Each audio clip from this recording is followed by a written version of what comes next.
Hello YouTube, it is GZTV back with another video. I'm not even sure what I just watched, to be honest with you, but we are here to talk about the 2016 South Korean horror film written and directed by Na Hwan-jin and starring Kwak Do-won, Hwan Jung-min, and Chun Woo-hee. I don't know if I said those names correct, and I don't even know why I said it with an accent that sounded kind of racist, but yeah, The Wailing, we're here. A very interesting movie. I don't know, man. I'm very mixed on this one. Let's talk about it. So this movie is about a mysterious Japanese man and his cane corso dog who arrive in Gokseong, and soon after, Gokseong is a small village in the mountains of South Korea. I don't know if it's an actual place. It might be fictional for the sake of the film. I don't know. But a mysterious infection breaks out soon after and causes the villagers to become deranged and violently kill their families. It's almost like a zombie apocalypse mixed with like a rabies infection taking over a human. I don't know. I don't think humans have the same rabies symptoms as like animals, but like you get the point. Like these are wild ass fucking people. So one night at the police station, a naked woman appears outside. Um, the next day, the police find the woman has become infected and murdered her family. And at first, it seemed like this was a dream. This movie's super weird. This movie is super confusing at times. But I guess she actually was there naked, and then the next day she went out and killed her fucking family. Which is what happens to one of the main character's daughters later on in the movie. So that's like, I guess, some foreshadowing. I don't know if you can consider it that. But yeah, moving on. Officer Jung-gu sees a mysterious young woman named Moo Myung, no name in Korean. There's a lot of weird names in Korean. I think there's a guy that's named like 2-3 or 3-4 or something like that in Korean, who tells him that the Japanese man is a culprit and is actually an evil spirit. Actually, in Chinese, my teacher's name is One, which is kind of cool. One of my teachers in college, professors, I guess. Um, yeah, it's the Japanese man is an evil spirit, I guess. So now they're trying to fight and see which one of well, towards the end of the film it gets interesting because they're battling between which they're kind of teetering. Like, is it the girl? Is it the Japanese guy that did this? But we can talk about the disease first, I guess. So when Jung-gu steps away for a moment, Mu Myung vanishes, and a demonic figure with glowing red eyes ambushes him. He awakens in his bed. It all turns out to be a dream. This demon just infesting his dreams.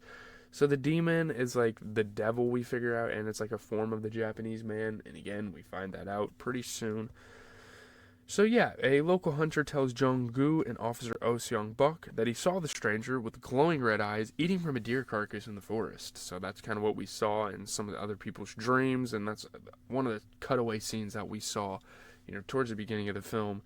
The glowing red eyes again is like the demon, like the devil guy, like his form. So as he continues to experience disturbing dreams about the demonic figure, Jung-gu decides to question the stranger and go up to his house, because the hunter knows where he lives, because obviously he hunted in the forest, like right below his house. So, after taking the police officers into the forest and showing them the deer carcass, the hunter, fearful for his own safety, refuses to help them any further. He realizes that this guy is bad news, and he doesn't want to pursue it any further. Uh, So he is struck by lightning whilst walking away from the officers and taken to a hospital where Jung-gu witnesses a villager from an earlier murder scene, now horribly deformed by the infection, spasming so violently in a ward that he snaps his own sternum and chokes on his own blood. It's pretty fucking gross. Obviously super graphic. There's a little bit of gore in this movie. I don't think it's as bad as fucking Jesus Christ, the Green Inferno. I don't know if anything will beat that movie. But yeah, so honestly, this guy getting struck by lightning, you can kind of interpret it as like a something from the devil. This Japanese guy. Maybe that's a little foreshadowing that he has these evil forces. Maybe it's showing that he is a demonic figure or that he is the devil, like he says later on in the film. And obviously, I'm going to spoil everything in this film. It is a spoiler review. We talk about literally everything that happens in it. So if you're mad that I just revealed that, whatever, bro. So yeah, Jung-gu enlists the help of Seong-bok's nephew, a Japanese-speaking deacon named Yang Isam. 2-3, yep, 2-3 in Korean. I was right about that. So there's a couple funny names, I guess. I don't know if they did that on purpose. I guess they did, technically, but so yeah, a deacon's like the under guy of a priest, pretty much. Um, I don't know. It's weird. The deacon, I think, is like the second in command to a priest, if I say that correctly. But they investigate the stranger's house in the forest, discovering a shrine containing photographs of murdered villagers as well as some of their belongings, and this kind of confirms that this guy is a pretty shitty human being, and he might not even be a human at all. Like, they're still trying to debate that. So, on the way home, Seong-bok shows Jung-gu a shoe that belongs to Jung-gu's daughter, Hyojin, which he found inside of the shrine. I think one of the times they go back to investigate, like, the Japanese man actually fucking shows up there and, like, catches them doing things, but I don't know if that happens until the second encounter. Yeah, I don't think it does. So, yeah, Hyojin's shoe was found, and that means something pretty bad and something, like, on a higher magnitude than anyone would have ever expected. So when Jung-gu discovers that Hyojin has the same rash as the other infected victims, she becomes confrontational, and when Jung-gu asks her about the stranger, she threatens to kill the family, which, crazy enough, she actually ends up fucking doing eventually. Jesus Christ. So, yeah, I guess there's a little bit of foreshadowing there. So Jung-gu returns to the stranger's house, but the stranger reveals that he has destroyed the photos. I guess because someone barged in and found out about them, and he found evidence of that, and he wanted to get rid of it to cover his tracks. Obviously, Jung-gu is pissed about this. He smashes up the worship room, kills the stranger's guard dog with a pickaxe, and orders the stranger to leave the village lest he suffer the same fate as the dog, which is fucking insane. Like, at first I think it's like kind of fucked up to do that and to kill a fucking dog in a movie.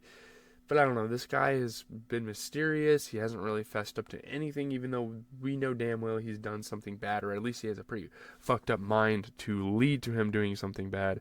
I don't know.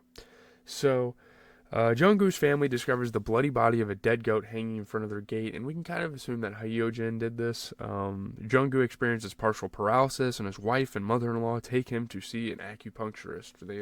It's like needle therapy, to like kind of gain feeling again. It has like these chemicals in it, I think.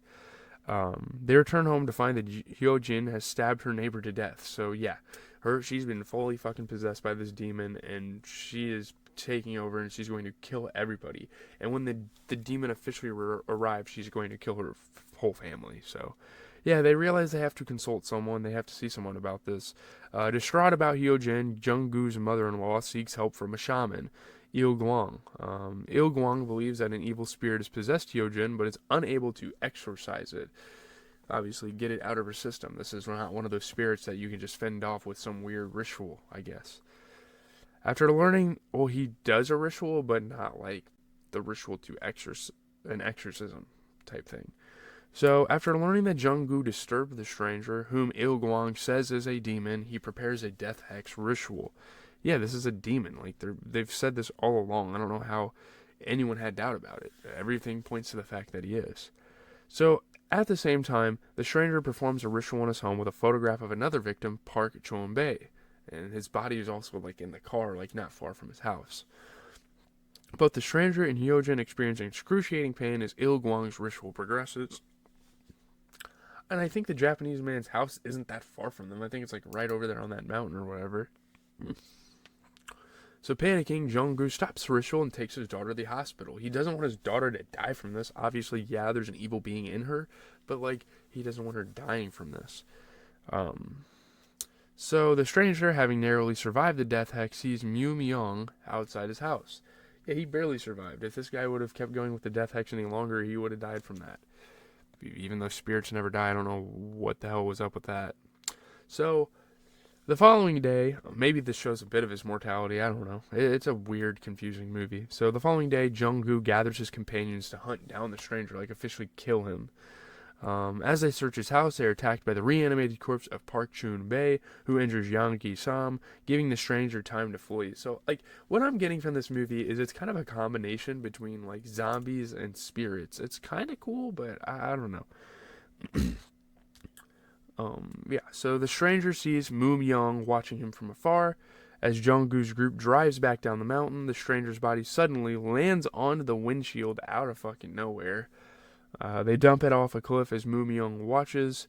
Jung-gu returns to find Hyojin's health is improved, and wow, is that a fucking coincidence? I don't think so. I guess there's two demons in this movie. I don't know what they were trying to explain with this. Who fucking did it, bro?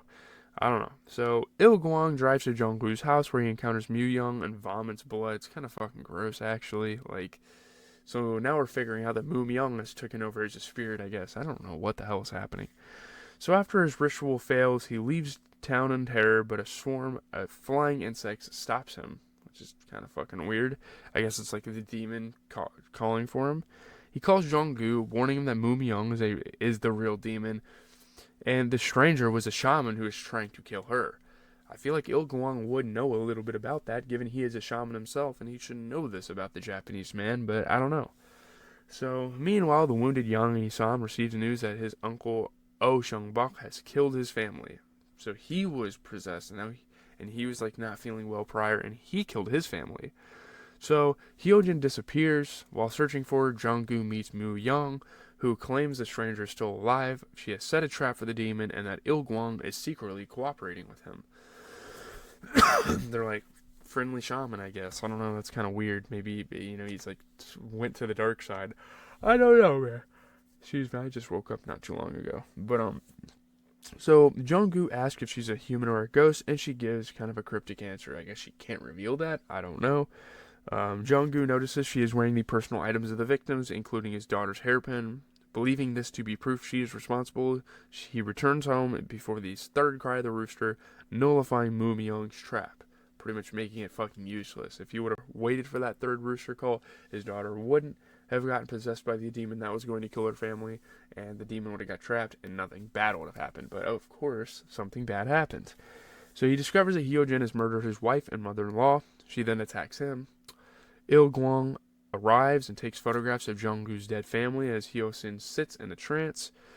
As Jung-gu lays dying, he remembers happier times with his daughter and assures her that he will protect her, which is kind of fucking fucked up, sick and twisted. So Yang Yi-sam returns to the stranger's house with a sickle and a rosary.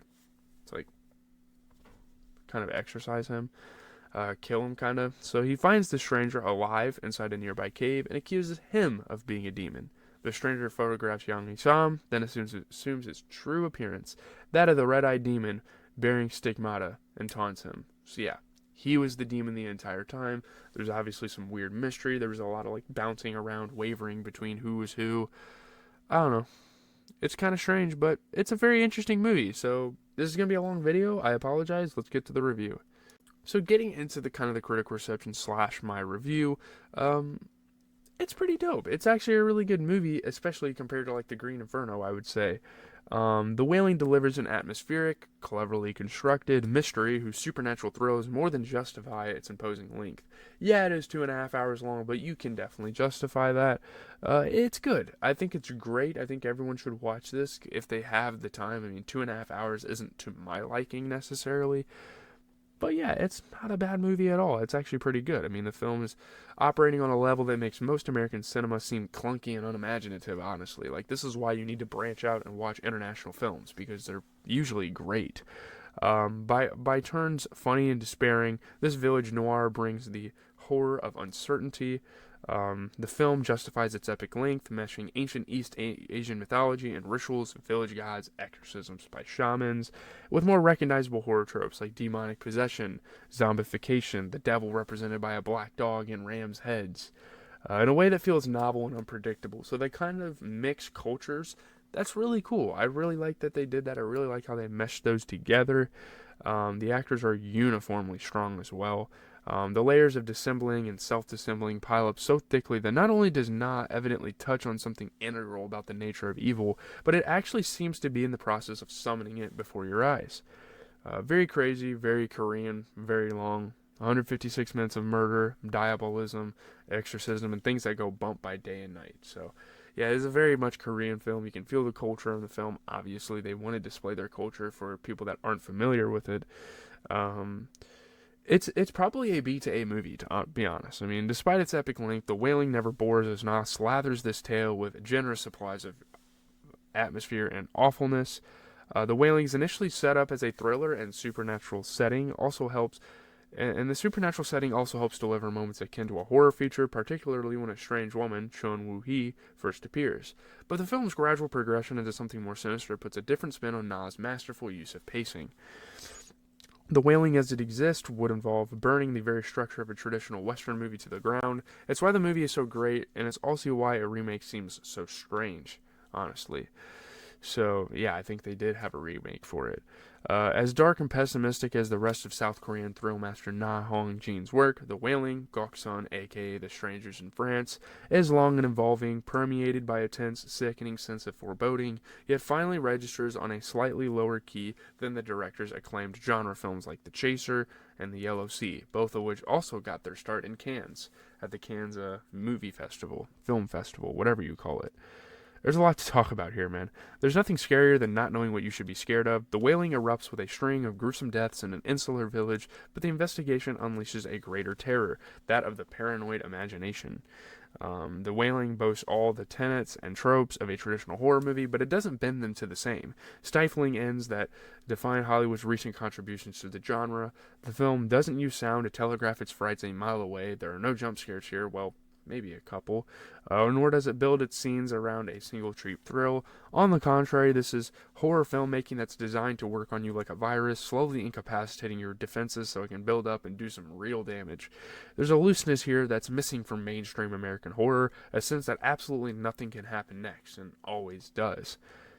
The Wailing is the most unsettling Korean horror film I've seen in a minute, but it offers more chills than answers. So maybe like the only thing that I would say is bad about this film is that it's way too mysterious. Like you don't really get answers.